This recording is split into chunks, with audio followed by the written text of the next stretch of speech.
বাংলাদেশ সেনাবাহিনীর সেনা প্রধান হিসেবে নিয়োগ পেয়েছেন লেফটেন্যান্ট জেনারেল ওয়াকারুজ্জামান। তিনি বর্তমানে সেনা প্রধান। General SM. শফিউদ্দিন আহমেদের স্থলপ্রশিক্ষিত হয়ে 2024 সালের 23 জুন দায়িত্বভার গ্রহণ করেছেন। লেফটেন্যান্ট জেনারেল ওয়াকারুজ্জামানকে জেনারেল পদবিতে পদোন্নতি প্রদান পূর্বক 3 বছরের জন্য সেনাবাহিনীর প্রধান হিসেবে নিয়োগ প্রদান করা হয়েছে। লেফটেন্যান্ট জেনারেল ওয়াকার 1966 সালের 16 সেপ্টেম্বর ঢাকায় জন্মগ্রহণ করেন। তার পিতৃভূমি শেরপুর জেলায়। তিনি university laboratory school and college থেকে কৃতিত্বের সাথে এসএসসি ও এইচএসসি উত্তীর্ণ হন। পরবর্তীতে তিনি 1985 সালে 20 ডিসেম্বর বাংলাদেশ সেনাবাহিনীর 13তম বিএমএ দীর্ঘমেয়াদী কোর্সের সঙ্গে ইস্ট বেঙ্গল রেজিমেন্ট কমিশন লাভ করেন। সুদীর্ঘ 39 বছরের বর্ণাঢ্য সামরিক জীবনে জেনারেল ওয়াকার দেশ বিদেশে বিভিন্ন গুরুত্বপূর্ণ দায়িত্ব পালন করেছেন। কমিশন প্রাপ্তির পর হতে তিনি দেশ ও বিদেশে উল্লেখযোগ্য সংখ্যক প্রশিক্ষণে অংশগ্রহণ করে গৌরবময় ফলাফল অর্জন করেন। এরই ধারাবাহিকতায় তিনি 1999 সালের defence services command and staff college Mirpur হতে স্টপ কোর্স সম্পন্ন করেন। ওই কোর্সে তিনি প্রথম স্থান অধিকার করেন। পরবর্তীতে 2001 সালে যুক্তরাজ্যের joint services command staff college থেকে কৃতিত্বের সাথে গ্র্যাজুয়েশন সমাপ্ত করেন।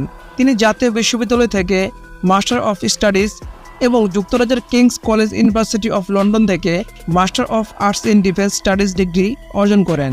এছাড়াও তিনি বাংলাদেশ সেনাবাহিনীর প্রতিনিধি হিসাবে দেশ বিদেশে উল্লেখযোগ্য সংখ্যক সেমিনার, সিম্পোজিয়াম ও কনফারেন্সে অংশগ্রহণ করে জাতীয় ও আন্তর্জাতিক পরিমণ্ডলে বাংলাদেশ সেনাবাহিনী তথা দেশের ভাবমূর্তি অর্জন করেছেন।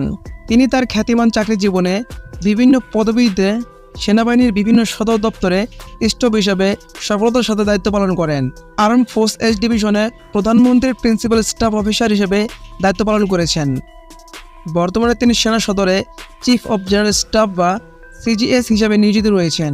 প্রশিক্ষক হিসাবে তিনি বাংলাদেশ সেনাবাহিনীর JCO NCO academy, school of infantry এবং Bangladesh institute of peace supported and ট্রেনিংয়ে অত্যন্ত সুনামের সাথে বিভিন্ন পদবীর দেশি বিদেশি সেনা সদস্যদের প্রশিক্ষণ দিয়েছেন।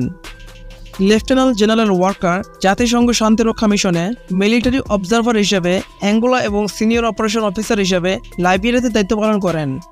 লেফটেন্যান্ট জেনারেল ওয়াকার তার বর্ণাঢ্য সামরিক জীবনে পরপর 3 বার ন্যাশনাল প্যারেড কমান্ডার হিসেবে সফলভাবে দায়িত্ব পালন করেন এবং এই বিরল কৃতিত্বের স্বীকৃতিস্বরূপ সেনা গৌরব পদক প্রাপ্ত হন। পরবর্তীতে সেনাবাহিনীর আধুনিকায়ন এবং উন্নয়নের জন্য তাকে অসামান্য সেনা পদক বা ওএসপিতে ভূষিত করা হয়।